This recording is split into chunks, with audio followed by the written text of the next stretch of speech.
Ahora voy a explicar el tema 7, que básicamente contiene el tema de la farmacología del sistema nervioso autónomo y la unión neuromuscular. Primero voy a explicar más o menos una introducción de las generalidades del sistema nervioso autónomo para poder recordar cosas que son importantes, para poder relacionarlas y entender del todo. Después, sí, también esto es parte de la introducción. Voy a tratar el tema de la neurotransmisión y después de los receptores. Y de ahí voy a entrar en la farmacología del sistema nervioso simpático y después en el parasimpático y después, por último, de los bloqueantes neuromusculares. Entonces, empezando con las generalidades, primero voy a definir lo que es el sistema nervioso. El sistema nervioso es una red compleja de células especializadas, entre ellas neuronas y células de la glía. Y este sistema se divide en sistema nervioso central y sistema nervioso periférico. El sistema nervioso central a la vez se está conformado por la médula y por el encéfalo. Y el sistema nervioso periférico y es el que se encarga de procesar la información, y el sistema nervioso periférico es el que se encarga de transportar la información de puntos a otros, y este se divide en somático y en autónomo, el periférico. Y a la vez el somático es el que se encarga o que tiene las funciones, el que se encarga de coordinar y controlar las funciones voluntarias del cuerpo, y el autónomo se encarga de controlar y coordinar las funciones vegetativas o inconscientes del cuerpo. Y bueno, está constituido por los nervios craneales y periféricos y raquídeos, me parece que eran. Eso no estoy seguro, lo de los nervios. Tendría que chequearlo para ver si lo estoy diciendo bien. Y bueno, eso con respecto a cómo está más o menos organizado el sistema nervioso, qué funciones tiene cada uno. Y bueno, ahora voy a entrar un poco en las diferencias que tienen estos. El somático tiene un sistema de traslado de la información que es mononeuronal, es decir, de que la información que es captada, por ejemplo, por receptores sensitivos del dolor o proprioceptivos, es trasladada a través de vías aferentes al sistema nervioso central. Ahí se procesa la información y después por vías eferentes se traslada a través de una sola neurona, por eso se llama mononeuronal, por vía eferente hacia el tejido efector, que en el caso del somático es el músculo esquelético. Y el neurotransmisor de este caso es la acetilcolina y el receptor es colinérgico nicotínico de tipo neuromuscular. Y la sinapsis, digamos, que hay entre la neurona y el músculo esquelético se denomina sinapsis neuromuscular. Y bueno, esa zona es la placa motora, digamos. Después tenemos el autónomo, que a la vez este era el que se encargaba de las funciones involuntarias o inconscientes, el cual a la vez se puede decir de que está constituido por el simpático y el parasimpático, que si bien estos dos actúan a la vez, hay situaciones donde predominan más unos que otros. Por ejemplo, en situaciones de lucha, huida o de estrés predomina más el simpático, y en situaciones de tranquilidad predomina el parasimpático. Y este a su vez, a diferencia de este, tiene un sistema que es bineuronal, es decir, de que las vías eferentes que trasladan el impulso está constituida por dos neuronas. La primera neurona, bueno, esto es lo que había descrito antes, esto es la vía eferente que traslada información del sistema nervioso central al músculo esquelético en el caso del somático, una neurona y tiene mielina, somático. Y después tenemos el autónomo que es un sistema bineuronal, entonces tiene una neurona que traslada la información hacia otra neurona, entonces acá hay una unión que tiene los somas de la neurona postganglionar, que se denomina ganglio, entre la pre y la postganglionar, y la neurona preganglionar tiene mielina y la postganglionar es amielínica. Ya sea en el simpático o el parasimpático, la estructura es así. Y algo más que se puede decir es de que el tejido efector del autónomo es el músculo liso, el músculo cardíaco y las glándulas. A diferencia del autónomo, que era el esquelético. Después, otra cosa que se podría decir es que hay ciertas diferencias a su vez en el autónomo entre el simpático y el parasimpático. Y por un lado, algunas de esas diferencias son las siguientes. Bueno, por un lado, en las funciones que voy a describir después de forma comparativa, pero también hay diferencias anatómicas. Aparte de eso, sí, hay diferencias anatómicas. Por un lado, en el origen o ubicación del simpático y parasimpático, ya que el simpático se origina de la región toracolumbar, de la T1 a la L2, o sea, de la torácica 1 a la L2. Acá es donde se originan los cuerpos de las neuronas postganglionares. Y en el caso del parasimpático tiene un origen cráneo-sacro, es decir, que se origina en los pares craneales del 3, 7, 9 y 10 y también de la sacra 2 a la 4. Esto es parasimpático. Para acordarme y no confundírmelo, tengo que pensar de que el simpático es cuando estoy nerviosa, entonces un masaje en la espalda, o sea en la zona toracolumbar, va a relajarme. Eso es una frase que se me ocurre a mí para poder acordarme y no confundirme. Entonces, bueno, diferencias. El origen, simpático, parasimpático. Después también el simpático tiene los ganglios, que eran la unión, digamos, entre, que era donde se ubicaban los cuerpos de las postganglionares. Y bueno, esos ganglios se ubican más cercanos a la columna vertebral y más lejanos a los tejidos efectores, a diferencia del parasimpático, que se ubican más cercanos a los tejidos efectores o incluso en los tejidos efectores. También en el caso del simpático hay los ganglios forman una cadena paraganglionar, que es una cadena de ganglios que están unidos entre sí a través de axones, que está como paralelo a la columna, por eso se llama así.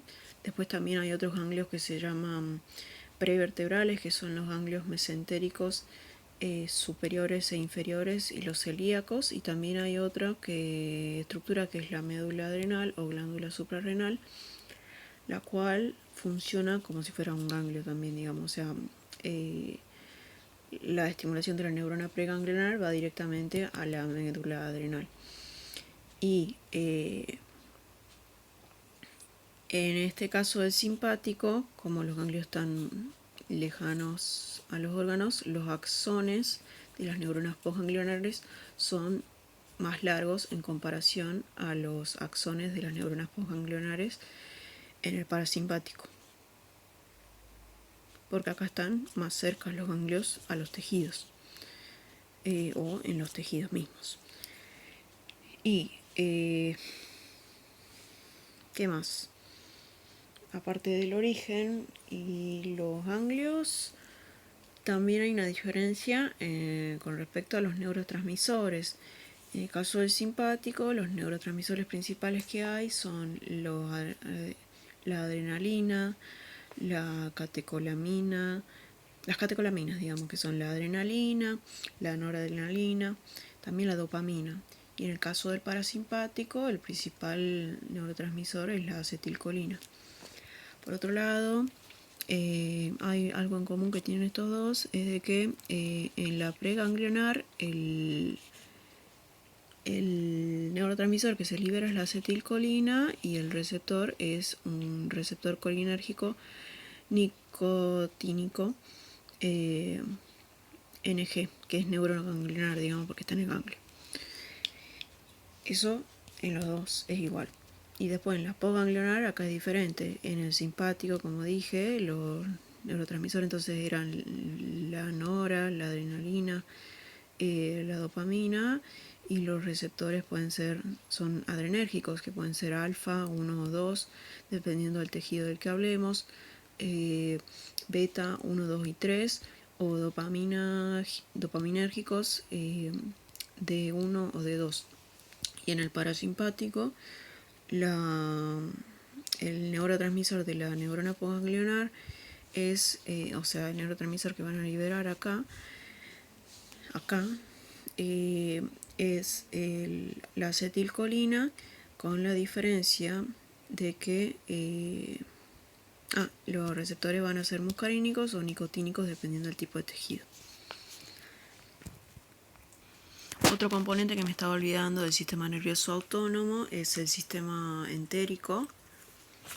O sea que aparte de tener el simpático y el parasimpático, tenemos el entérico, el cual es un sistema que está formado por neuronas que se encuentran en las paredes del tubo digestivo, que forman los plexos justamente intramurales del tubo digestivo, y estos tienen una comunicación, digamos, con el simpático y el parasimpático, pero a su vez tienen ciertas funciones que pueden ser independientes en relación a las secreciones y a la motilidad del tubo digestivo. Por más de que tenga comunicación con el simpático y el parasimpático y con el central, digamos, puede funcionar de forma independiente también. Incluso se dice que el sistema entérico es el segundo cerebro del organismo. Y está muy relacionada su función con la flora que va a tener en su interior. Y bueno, ya describí entonces las generalidades con respecto al sistema nervioso y cómo está compuesto, cómo se divide, cuáles son las estructuras principales y la diferencia entre sus estructuras. Y bueno, todo esto. Y ahora voy a seguir con el tema de la neurotransmisión. ¿Qué es la neurotransmisión? La neurotransmisión es un proceso de comunicación química que puede suceder entre dos neuronas o entre una neurona y un tejido efector, que puede ser por ejemplo un músculo o una célula de determinado tejido, y cuando se libera el neurotransmisor para poder comunicar un mensaje entre esas células. Y ese neurotransmisor se libera en el espacio sináptico, en caso que hablemos de dos neuronas, en el espacio sinapsis, y la sinapsis vendría a ser el espacio que hay entre las membranas, es el lugar donde sucede esa neurotransmisión, que está constituido justamente por la membrana presináptica, el espacio donde se libera el neurotransmisor y la membrana postsináptica, ya sea de la neurona o de las células efectoras. Y hendidura sináptica vendría a ser el espacio que hay entre esas membranas. Y bueno, eso básicamente con respecto a la neurotransmisión. Entonces ya describí qué es lo que es, y esta neurotransmisión o comunicación entre células sucede en determinadas etapas, que son 6. En primer lugar, para poder liberarse el neurotransmisor, primero se tiene que sintetizar. Entonces sucede una biosíntesis en la terminal presináptica de la neurona. Después se almacena en vesículas. Después sucede una liberación que sucede mediante exocitosis ante la llegada del impulso a esa terminal presináptica. Hay unos canales de calcio dependientes de voltaje que se van a abrir, van a provocar el ingreso de calcio en la terminal presináptica, y eso va a provocar después la fusión de las vesículas que contienen el neurotransmisor previamente sintetizado, y se va a liberar. Y esto hay un error, porque según lo que recuerdo de fisión, la síntesis del neurotransmisor sucedía en el soma y después se trasladaba en las vesículas hacia la terminal presináptica. Así que aclaro eso por las dudas. Bueno, después se libera, volviendo a la liberación, se libera mediante exocitosis en el espacio presináptico. Acá hay un dibujo para explicar lo anterior. La sinapsis sería de este lugar, que incluye la membrana presináptica, el espacio sináptico, o sea, la hendidura sináptica, que es el del medio, y la membrana postsináptica. Y la neurotransmisión es todo el proceso este. Entonces, bueno, se libera el neurotransmisor. ¿Qué va a pasar una vez liberado? Para poder ejercer su mecanismo de acción, tiene que unirse y después se va a generar la acción. Entonces se va a unir al receptor correspondiente y ante esa unión se va a producir una serie de, como no es uno solo el que se libera, y son muchos neurotransmisores, se van a unir todos esos neurotransmisores a sus correspondientes receptores, y se van a generar ante esa unión determinadas acciones, donde se van a generar dos procesos. Por un lado, algunos van a producir despolarizaciones y otros van a producir hiperpolarizaciones, dependiendo del tipo de receptor y del tipo de neurotransmisor de que hablemos. Entonces, la sumatoria de la cantidad de despolarizaciones y de hiperpolarizaciones va a provocar de que si se llega a alcanzar cierto umbral, si hay muchos más potenciales postsinápticos excitatorios los que se produzcan en consecuencia de esas despolarizaciones, si hay más despolarizaciones, entonces se van a producir más potenciales postsinápticos excitatorios y se va a llevar a una sinapsis excitatoria que va a excitar la célula a la cual se unió. Y si hay más cantidad de hiperpolarizaciones que de despolarizaciones, y se va a producir más cantidad de potenciales postsinápticos inhibitorios en comparación a estos, y si se alcanza el umbral, es importante alcanzar el umbral, ahí recién va a suceder una acción inhibitoria en ese caso, y se va a llamar sinapsis inhibitoria. Y bueno, esa vendría a ser la acción, que sería la quinta etapa, o sea, unión, acción, y después por último se va a suceder la eliminación de ese neurotransmisor, que dependiendo del tipo va a suceder de una forma u otra. En algunos casos se va a recaptar, es decir, que va a volver a la neurona presináptica. Sí, va a ser recaptado, el neurotransmisor que estaba acá unido va a ser recaptado, o en algunos casos también van a actuar determinadas enzimas como la MAO o la COMT, que pueden estar, por ejemplo, dentro de la neurona puede estar la enzima MAO, o la MAO y la COMT también pueden estar en determinados órganos como el hígado, o la sangre, o los riñones, aunque el hígado me parece que son los que más tienen de estas dos enzimas, que se encargan de degradar y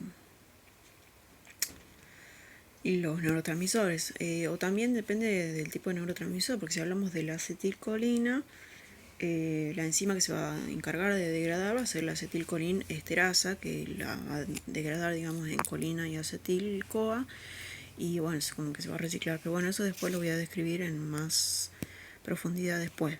Básicamente ahora hay que saber las etapas nomás. biosíntesis, almacenamiento, liberación, unión al neurotransmisor, potenciales de acción, o sea, acción y eliminación. Después, eso con respecto a la etapa de la neurotransmisión. Después, bueno, esto ya lo nombré un poco, que son los principales neurotransmisores del sistema nervioso autónomo. Dije de que en el caso del simpático eran la adrenalina, la nora, la dopamina, y en el parasimpático era la acetilcolina. En las neuronas postganglionares, en las preganglionares era el mismo, que era la acetilcolina y el receptor neuroganglionar. Y bueno, más o menos ya describí dónde es que estaban los receptores de esos determinados neurotransmisores. Y bueno, si hay que clasificar o nombrar los tipos de receptores, podemos decir de que primero, ¿qué son los receptores? Son proteínas en general. Sí, son proteínas a los que se le unen determinadas moléculas y pueden estar asociados, por ejemplo, hay tipos que están asociados a canales iónicos y otros que están asociados a proteínas de determinados tipos que van a producir después una generación de segundos mensajeros. Los principales en este caso son los colinérgicos, los adrenérgicos y los dopaminérgicos. Los colinérgicos son los que ya dije, que son los nicotínicos y los muscarínicos. Y después están los adrenérgicos, que son los alfa y los beta. Y los dopaminérgicos tengo que preguntar si se consideran adrenérgicos o no, porque dependiendo de la fuente medio que me confundí con eso. Y bueno, los colinérgicos son receptores de acetilcolina. Los nicotínicos se encuentran en la membrana postganglionar de las... A ver... ¿Cómo sería? En realidad ya describí dónde estaban los nicotínicos. No sé cómo explicarlo. Están acá en estos ganglios. En los ganglios... Acá se liberan y se unen. Acá está. Acá hay un dibujo. Acá se liberan los nicotínicos, los tendrían los somas de las neuronas postganglionares, y también se encuentran en el somático, en el esquelético. En este caso sería nicotínico neuromuscular y acá sería nicotínico neuroganglionar. Y son de tipo ionotrópico, es decir, que están asociados a canales iónicos de sodio. Por lo tanto, son más rápidos en comparación a los metabotrópicos, que son los muscarín de tipo metabotrópicos, que son estos, también estos son metabotrópicos y estos también son metabotrópicos. ¿A qué me refiero con metabotrópicos? En que son receptores asociados a proteínas que después van a generar la síntesis de segundos mensajeros en el interior de las células, y se va a activar ante eso toda una cascada enzimática que lleva más tiempo en comparación a los ionotrópicos, que simplemente se abren los canales y entran iones y se produce la acción. Y eso. Después los muscarínicos, bueno, como ya dije, estos son receptores asociados a proteína G. Tenemos los muscarínicos 1, 2 y 3. El 1 se encuentra en el estómago. A ver, acá tenemos acá está. Los muscarínicos se encuentran en el sistema nervioso central, en el estómago y en los ganglios. Los muscarínicos 2 se encuentran en el corazón, y los muscarínicos 3 se encuentran en glándulas y en músculo liso. Y bueno, acá es lo que ya dije, en los neuromusculares, que eran los otros, se encuentran en músculo estriado, y los otros en médula adrenal y en ganglios autónomos. Están asociados a canales iónicos de sodio, y estos son asociados a proteína G. Por eso se llaman metabotrópicos. Y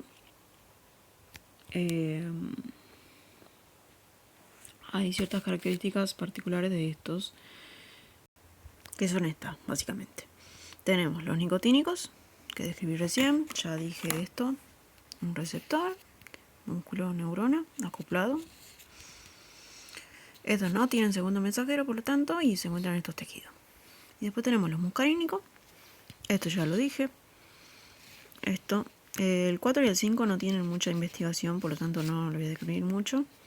Y bueno, cuando están asociados a proteínas GS, estimulan. Y cuando están asociados a GI, inhiben. Entonces, en este caso, el M1 está asociado a proteína GS y lo que hace, esa proteína se llama fosfolipasa C y se produce ante eso la liberación o aumento de, o la síntesis de segundos mensajeros, que en este caso sería el DAG y el IP3. Y en el M2 lo que sucede es que se inhibe la adenilciclasa. Entonces disminuye la síntesis de AMPC y aumenta la entrada de potasio. Por eso sucede en el corazón. Después está el M3, que tiene la misma característica que esta, digamos, o sea que está asociado a proteína GS, estimula la fosfolipasa C y aumenta el segundo mensajero, que es el DAG y el IP3. Ahora, describiendo los receptores adrenérgicos y dopaminérgicos, ¿qué se puede decir de estos? Bueno, como ya dije, son receptores asociados a proteína G y los adrenérgicos son adrenérgicos alfa 1 y 2 y los beta 1 y 2 y 3. Bueno, esto ya lo describí, es cuando yo diferenciaba, digamos, lo de los receptores ionotrópicos con los metabotrópicos. Esto es simplemente el ionotrópico, donde se unía el neurotransmisor a un sitio y provocaba la apertura ante eso de canales que van a permitir la entrada o salida de determinados iones, en este caso el ionotrópico asociado a canal iónico de sodio. Y después tenemos que es el asociado a proteína G, donde el neurotransmisor se va a unir del lado externo a su sitio y ante eso va a estimular la adenosiclasa, por ejemplo, o la fosfolipasa C, dependiendo del tipo de receptor del que hablemos, y va a producir una despolarización o hiperpolarización ante la síntesis de determinados segundos mensajeros que van a llevar a fosforilaciones que van a estimular en el caso de despolarizar o van a inhibir. Bueno, pero estoy mezclando información, o sea, lo importante es la diferencia entre todo. Me estoy yendo de las ramas aparte. Bueno, volviendo a los adrenérgicos, tenemos, como dije, estos son los dos tipos de alfa, y estos son los tres tipos de beta, y estos son los dopaminérgicos. Tenemos los alfa 1 están asociados a proteína GQ, que esta es una proteína que estimula a la fosfolipasa C, y la fosfolipasa C ante eso produce estos segundos mensajeros y van a producir un efecto de estimulación. Entonces esto va a ser una sinapsis excitatoria, si lo tenemos que relacionar con lo anterior. Y el alfa 2 inhibe, disminuye, por lo tanto, o inhibe la adenosiclasa, disminuyendo estos segundos mensajeros. Aumenta también los canales de potasio y disminuye los canales e inhibe. Después, entonces, estimula, inhibe.